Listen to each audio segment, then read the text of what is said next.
Hello friends, welcome once again in Sundar Sir classes. How are you friends? Hope you all will be quite fit and fine. So friends, in the last lesson we have discussed about verbs and its kinds. Verb has four kinds. We have already known about this in our previous video. There is transitive verb, intransitive verbs, auxiliary verb, and the last one is linking verbs. Transitive and intransitive verbs we have already read about this in our previous lesson. In the present lesson, in this video, we are going to discuss about the two another kinds of the verb, and these are auxiliary and linking verbs. Friends, इन दोनों verbs के बारे में बहुत कम सुना होगा आपने, और ख़ास तौर से जो है लिंकिंग वर्ब्स के बारे में बहुत कम ऐसे स्टूडेंट्स होंगे जो इसके बारे में जानते होंगे कि लिंकिंग वर्ब्स क्या होती है, कौन सी होती है। तो आज हम इन्हीं दोनों वर्ब्स के बारे में जानेंगे कि ये क्या होती है और कौन सी वर्ब्स होती है जो लिंकिंग या ऑक्सिलरी वर्ब के रूप में जानी जाती हैं। तो लीजिए फ्रेंड्स, सबसे पहले हम देखते हैं इसमें कि ऑक्सिलरी जो वर्ब होती है हमारी वो क्या होती है। तो ये हम कह सकते हैं कि auxiliary verb that a word that helps an ordinary verb, यानी इसके हम कह सकते हैं ऑक्सिलरी वर्ब क्या होती है, हेल्प्स द ऑर्डिनरी वर्ब।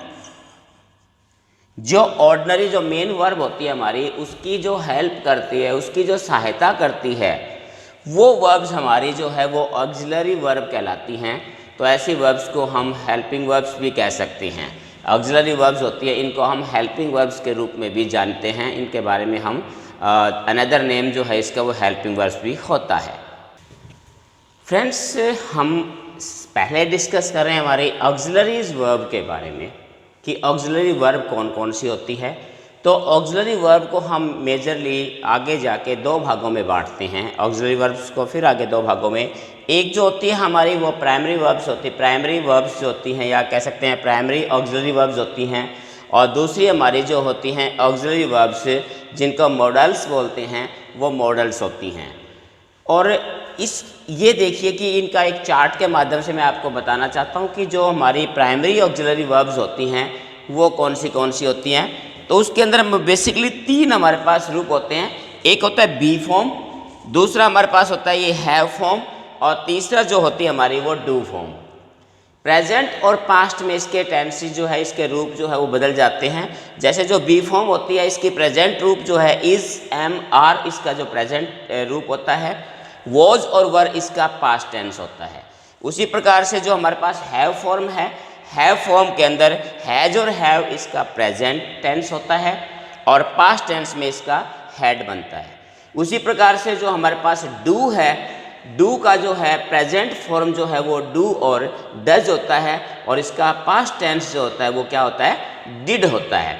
तो ये हमारी जो जितनी भी हमारे पास ये वर्ब्स दिखाई दी आपको, ये हमारी वर्ब्स जो है वो हमारी क्या है, ये सारी की सारी हमारी प्राइमरी ऑक्सिलरी वर्ब्स के अंतर्गत आती है। ये हमारा रूप जो है इसको हम बी की फैमिली भी बोलते हैं, बी का परिवार भी बोलते हैं, सारी बी के रूप हैं ये। इसी प्रकार से जो इसका ऑक्सिलरीज वर्ब में जो सेकंड टाइप है, इसका जो दूसरा इसका प्रकार है, वो जिसको हम ऑक्सिलरीज बोलते हैं या फिर हम मॉडल्स बोलते हैं, मॉडल वर्ब्स बोलते हैं, ये भी हेल्पिंग वर्ब के रूप में काम आती है।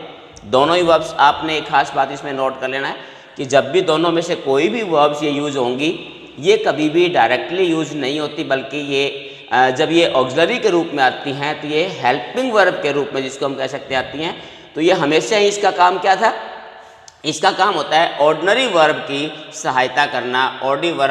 जो हमारी ऑर्डिनरी वर्ब होती है, मेन वर्ब होती है, उसके साथ एडिशन करती हैं ये। और मॉडल्स में आपको सबको पता ही है, will, shall, may, might, would, could, should, need, dare, must, ये हमारी सारी मॉडल ऑक्सिलरीज वर्ब्स होती हैं। तो इस प्रकार से हमने देखा कि ऑक्सिलरी वर्ब्स जो है, वर्ब्स की third kind of verbs are auxiliary verbs. तो ऑक्सिलरी वर्ब्स का ये हमारा चार्ट है, इसको आपने ध्यान से देखना है ताकि आपको इसके बारे में अंतर आप आसानी से पता लगा सकें। फ्रेंड्स, सेकंड जो पार्ट है इसका और चौथी जो काइंड है, the fourth kind of verb, and that is called linking verbs. Link, जैसा कि नाम से स्पष्ट है, लिंक का मतलब जोड़ना। तो ये वर्ब्स क्या काम करती हैं? ये वर्ब्स बेसिकली जो सब्जेक्ट है उसको ऑब्जेक्ट के साथ कनेक्ट करती हैं, जोड़ती हैं, तो इसलिए इनका नाम जो है वो लिंकिंग वर्ब्स कहलाते हैं।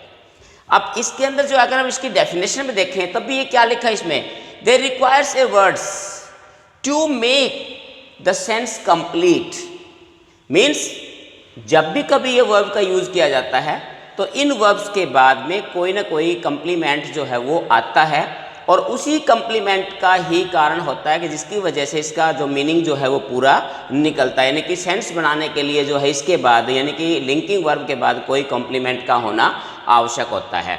या ये हम कह सकते हैं कि दीज वर्ब्स यूजुअली एक्सप्रेसेस। अब ये बात होती है कि ये इसके अंदर जो ये वर्ब्स यूज होती है वो सेंटेंस किस प्रकार के होते हैं, तो वो सेंटेंस क्या एक्सप्रेस करते हैं, of being, becoming, seeing, appearing, this type of feelings they expresses.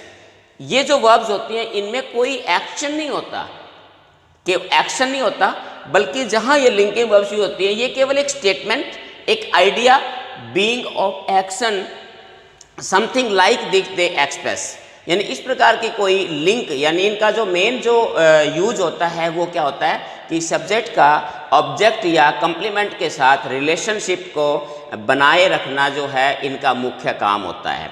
इसीलिए ये कहा भी जाता है इसमें, देखिए बेसिकली जो कॉम्प्लीमेंट होता है इस प्रकार के जो सेंटेंसेस में जहाँ ये लिंकिंग वर्ब्स यूज़ की जाती हैं, तो इस प्रकार की जो वर्ब्स होती हैं इनमें जो कॉम्प्लीमेंट होता है वो आमतौर पे या तो एक नाउन होता है या फिर एन एडजेक्टिव होता है।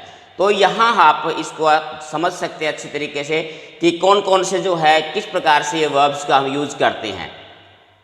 फ्रेंड्स, अब हम कुछ एग्जाम्पल मैं आपको बताता हूँ कि किस प्रकार से लिंकिंग वर्ब्स का यूज़ किया जाता है। तो एग्जाम्पल के तौर पे जैसे कह सकते हैं हम, ही इज़ माई फ्रेंड। अब इसके अंदर देखिए ये हमारे पास लिंकिंग वर्ब है इज़, और इसके बाद जो है अगर ये कॉम्प्लीमेंट है वो क्या है, माई फ्रेंड क्या है, एक नाउन है, और ये एक आइडिया, एक स्टेटमेंट जो है वो होती है। यानी लिंकिंग वर्ब बेसिकली हम कह सकते हैं कि किसी भी सब्जेक्ट के बारे में कुछ हमें बताती हैं, तो इस प्रकार से इसमें कोई एक्शन नहीं होता बल्कि उसके बारे में कुछ एडिशनल जानकारी हमें मिलती है। जैसे और एग्जांपल आप ले सकते हो, जैसे कह सकते हैं हम, Rana Pratap was a great fighter। अब इसके अंदर भी जो है हमारे पास पास्ट रूप लिंकिंग वर्ब का जो है इसका ये हमारे पास जो है पास्ट टेंस का यूज़ हुआ है। तो अब आप देखिए इसके साथ हमने जो कॉम्प्लीमेंट यूज़ किया गया है वो क्या है, अ ग्रेट फाइटर। ये भी ये क्या है, एक नाउन है। अब थोड़ा सा मैं आपको बताऊं कि कुछ एक स्टूडेंट्स के मन में एक कन्फ्यूज़न हो सकता है कि ऑक्सिलरीज वर्ब जो हमने की थी, तो प्राइमरी ऑक्सिलरी वर्ब में भी हमने देखा था कि वहाँ पर भी is am are, was were वगैरह ये चीज़ें उसमें भी थी, और यहाँ पर भी मैं आपको ये बता रहा हूँ कि is, was, were, is, am, are ये चीज़ें लिंकिंग वर्ब के रूप में भी। तो ये आपको इसका अंतर जो है वो आपको अच्छी तरीके से समझ लेना है कि ऑक्सिलरीज का वर्ब का मतलब होता है सहायता करना, यानी सहायता। वहाँ पर ये जो वर्ब होती है वो मेन वर्ब की सहायता करती हैं, उसके साथ जो है वो जुड़ी रहती हैं, इसलिए वो उसकी ऑक्सिलरी का मतलब ये हेल्पिंग वर्ब, इनको हेल्पिंग वर्ब भी बोलते हैं। ऑक्सिलरी वर्ब का दूसरा नाम ही हेल्पिंग वर्ब होते हैं। तो वो मेन वर्ब के साथ जो है वो एक कॉम्पैक्ट रखते हैं, मेन वर्ब के साथ उसकी सहायता करते हैं। लेकिन जब ये अकेली आती हैं, इनके साथ कोई दूसरी वर्ब नहीं आती हैं, तो उस समय जो है ये जब ये यूज होती हैं तो वहाँ ये एज ए लिंकिंग वर्ब के रूप में प्रयोग की जाती हैं। तो ये दोनों में डिफरेंस है कि जब हम इनके साथ लिंकिंग वर्ब जो है, अगर जब इनके साथ अगर कोई मेन वर्ब का यूज़ किया जाता है तो यहाँ पर वे उस समय ये लिंकिंग वर्ब नहीं बल्कि एक ऑक्सिलरी वर्ब के रूप में वहाँ काम करती हैं, और जब ये इंडिपेंडेंटली यूज होती है तो वहाँ ये लिंकिंग वर्ब के रूप में काम करती हैं।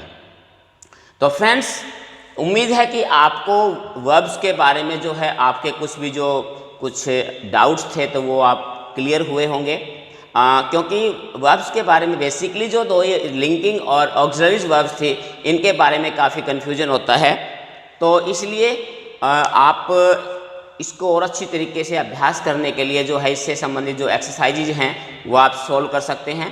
फिर भी अगर किसी प्रकार की कोई प्रॉब्लम आती है तो आप मुझसे कांटेक्ट कर सकते हैं। तो एक बार फिर हम नेक्स्ट जो है नए टॉपिक के साथ बहुत जल्दी आपके साथ फिर मिलते हैं। इसी प्रकार ग्रामर का पार्ट ऑफ स्पीच का कोई अनदर इम्पोर्टेंट टॉपिक लेकर बहुत जल्दी मैं आपके सामने एक बार फिर आऊँगा। तो फ्रेंड्स, तब तक आप इसका अभ्यास कीजिए, इसकी प्रैक्टिस कीजिए। किसी प्रकार की प्रॉब्लम है तो उसके लिए आप मुझे कमेंट के ज़रिए कांटेक्ट कर सकते हैं। तो आज के लिए इतना ही। Have a nice day. Thank you.